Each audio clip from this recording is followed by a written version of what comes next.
Okay, now I want to talk about a topic that's close and dear to almost all of you. And we can title it The Pain Truth. P-A-I-N. So it wasn't a mispronunciation. But pain is such a big thing. And I think most marathon runners, especially on that first marathon that you ever did, you had experienced a lot of pain. I should say you had to. You most likely did. Because I have yet to meet a marathon runner who said, boy, I did the first marathon and boy, I feel great. No pain, no problems. So we learn and come to accept pain. And many people talk about the need for pain, or how do you overcome pain? How can you work through the pain? How can you work with the pain? How can you use the pain to improve your running? How can you use the pain in all of these different ways? Well, is this really sound advice? Do we want pain? Really, let's take a look at, what is pain? When you're experiencing pain, it's your body's way of telling you that something is wrong. You have an injury of some kind. If you didn't have that pain, you wouldn't have an injury.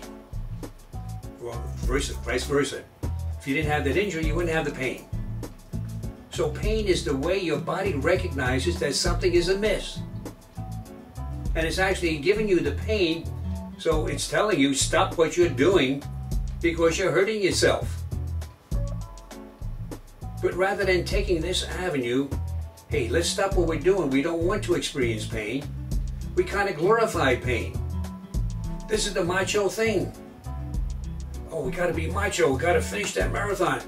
We got to show everybody that I can do it. I don't care about the pain. I'm going to work through it.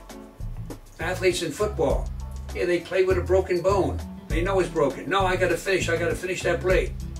The team's got to win. Then, of course, they don't play for the next year after that. But boy, they won that game. Is that a smart thing to do? So rather than saying suck it up and keep playing when you're hurting or when you're running, maybe we should take a look at back off a little bit. Let's examine, what does this mean when you have pain? Let's not work with pain. See, here again, why do so many people experience the pain? If you're going to get an injury, well, why are you getting that injury? Two main reasons. You have poor technique, or your technique is in need of improvement, and you don't have the physical abilities to run or do that particular event without injury. So if you want to run without injury, or whatever the case might be in terms of your sport, then it's important that you improve your technique. Now, you heard me talk about technique all the time, and you see why it keeps coming back again. If you have poor technique, it's going to lead to an injury. Now, you can have inefficient technique sometimes, which uses more energy. It is a little different. But when you have poor technique that needs an improvement, then that's going to lead to an injury. Like, for example, I'm working with a young quarterback now, high school quarterback. He was brought to me because he had 2 injuries on his elbow that came from his throwing a football. He was a quarterback. Well, by looking at his technique, that was the first thing that I did. I didn't look at his physical abilities. I had to look at his technique. What was he doing that was causing that injury? And of course, it became obvious within the first 5 minutes. Once we corrected his technique, his pain was gone. He was now able to throw as needed without it causing injury. But in addition to that, we also had to do strength exercises. We had to develop the muscles as they're used in this new and in the old technique, and other things that we changed in his technique.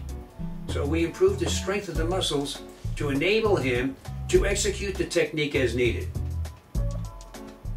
This is the key to everything. We need that correct technique. And it's the most ignored aspect of training an athlete. But yet it's the most important. That's number 1. And it should start from the very earliest years. 6, 7, 8, 9, 10, 11, 12. These are the great years to learn proper technique, rather than just the technique, the physical qualities. don't do strength training for the sake of strength training, but the strength training has to be specific to the throwing action, or the running action, or the hitting action, whatever it might be. This is the key.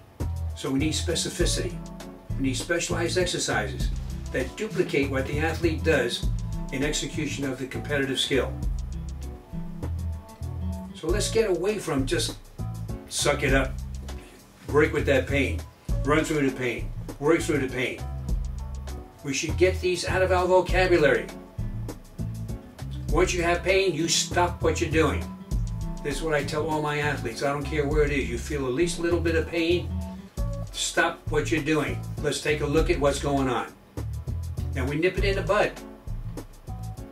That's why when I train the athletes that I have, we don't have any stoppages in training. We continue training right along, and there's no problem. But if you're going to go through the pain, it has a lot of benefits, quote unquote. Guaranteed you're going to go see a doctor sooner or later. You're not going to be able to work out anymore. Isn't this a great thing to look forward to? I went through that pain, now I can't work out anymore. Now I can't play anymore. I got to go to a doctor. Now I got to go to physical therapy. Now it's costing me a lot of money. Great benefits. But this is what you're going to get from enduring with that pain. And the list can go on. I'm just hitting a few of the highlights here. So don't fall into this trap of working through the pain.